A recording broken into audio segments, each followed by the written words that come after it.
Let's just jump right into this explainer. Across hundreds of years, governments have changed, massive banks have failed, and entire markets have crashed. But historians keep noticing something pretty remarkable. Certain families consistently manage to preserve their wealth when their nation's money completely dies. And it's not because they were incredibly lucky or, had some magical crystal ball. It's because they held completely different kinds of assets. So today, we're going to explore this historical mystery of how these families survived some of the absolute worst currency disasters in history, and we'll look at the 5 specific assets that literally outlasted the collapse of money itself. Picture this for a second. It's a perfectly normal morning. You've been super financially responsible your whole life. You check your banking app and your emergency fund is right there. The numbers haven't changed one bit. But then you suddenly realize those exact same numbers can no longer buy your family's dinner. See, money really only works because we all trust it. Every single paycheck, every retirement account, they rely entirely on millions of total strangers agreeing that tomorrow those numbers will still represent actual value. If that shared belief, that trust, just vanishes, your paper wealth can totally evaporate without a single physical banknote ever disappearing. And history brilliantly illustrates exactly how this illusion of stability shatters. Let's look at 3 ordinary families from 3 totally different eras. In 1923 Germany, you had a school teacher with a stable income and great savings. In 2001 Argentina, a small business owner with solid bank deposits and college funds. And in 2008 Zimbabwe, a nurse relying on a government pension. Every single one of them did everything right by traditional standards, right? Yet, they watched their fortunes just vanish because they confused the symbol of wealth, money, with true value. Their entire lifetimes of careful saving were erased simply by the failure of the financial system. To put that kind of chaos into perspective, at the peak of Zimbabwe's crisis, prices were doubling every 24 hours. Absolutely wild. Now, one of the most crucial lessons from history here is that an economic collapse almost never announces itself overnight. The very first cracks, well, they appear quietly in our everyday routines, usually when the amount of printed money starts totally outpacing the actual production of real goods. First, you might see grocery store cashiers replacing price tags multiple times a day. Then you hit sudden ATM withdrawal limits. Foreign currency just mysteriously disappears from exchange counters, and suddenly your neighbors are quietly hoarding basic goods, stuff like flour and cooking oil, just because they don't trust what tomorrow's prices will be. It leads to these mind-boggling realities. Like in 1920s Germany, the wooden wheelbarrow you used to carry your cash to the bakery, it suddenly became worth more than the entire mountain of cash sitting inside it. So what this really boils down to is a concept called counterparty risk. If your wealth requires someone else's promise to exist, well, your wealth depends entirely on their survival. And this right here is the great miscalculation so many families make. They think, hey, I'm diversified. I've got cash, savings accounts, bonds, a pension. But history shows us that all of these depend on the exact same fragile system. When confidence breaks, those institutional promises are the very first things to go. And when the financial system starts feeding on its own fear, families are forced into impossible choices. Some lose it all by acting too late, others by panicking too soon. But a small handful of families actually survive because they ask a totally different question. What will still have value even if money itself no longer does?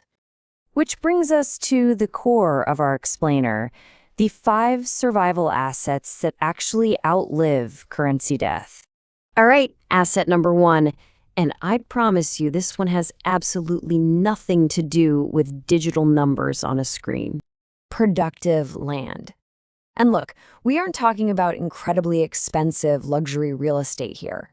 We're talking about land that produces something human beings desperately need.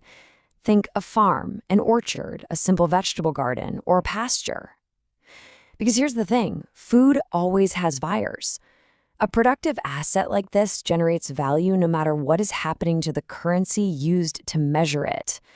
During the Soviet collapse, tiny little private garden plots provided the absolute ultimate leverage, food for everyday survival.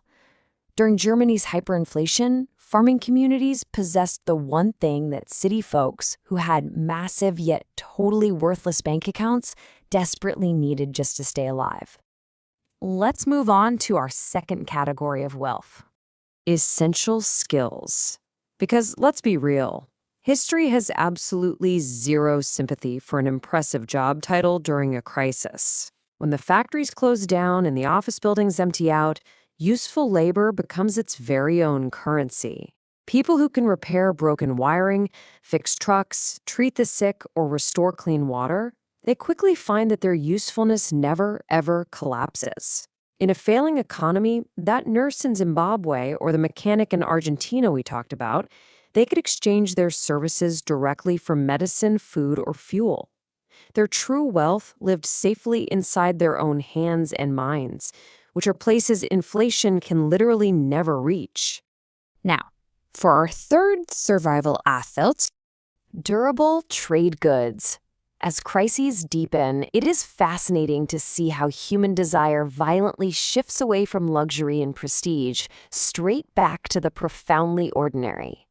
During absolute chaos, people aren't fighting over designer handbags or fancy watches, right? They want soap. They want cooking oil, flour, seeds, fuel, medicine, and basic hand tools. These everyday necessities command an unbelievable premium because they solve immediate, real-world problems. And the best part? They function perfectly without a financial system. You can store them, trade them, use them directly. They basically become this informal, highly trusted money of their own. The fourth asset is one you've definitely heard of, but there's a huge historical misconception we really need to clear up here. We have to talk about precious metals. There is a massive gap here between expectation and reality. For generations, people have imagined gold as this sort of magical shield for daily survival. But historical reality? It's way more complicated.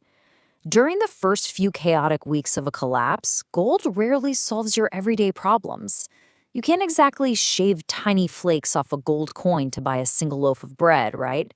Plus, desperate shopkeepers might just refuse it altogether. And sometimes, governments even swoop in and confiscate it.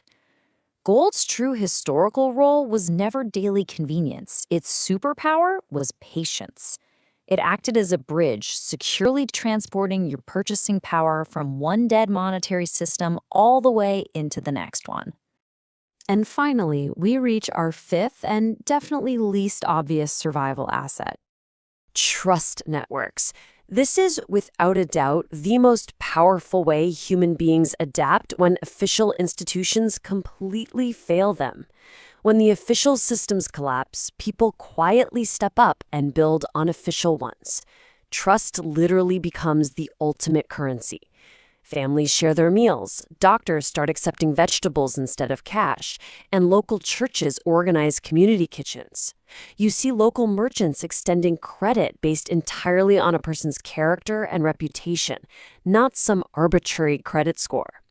These invisible economies are built entirely on social capital, and they are exactly what allow communities to survive.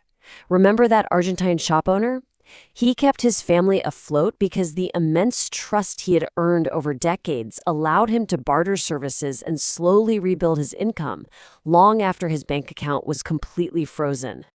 Now, the brutal reality is that every economic collapse does eventually end, and usually following a pretty predictable timeline. Germany introduced the rent mark, Argentina lifted its banking restrictions, and Zimbabwe adopted foreign currency. Nations and their currencies do eventually recover as people find new ways to trust the system again.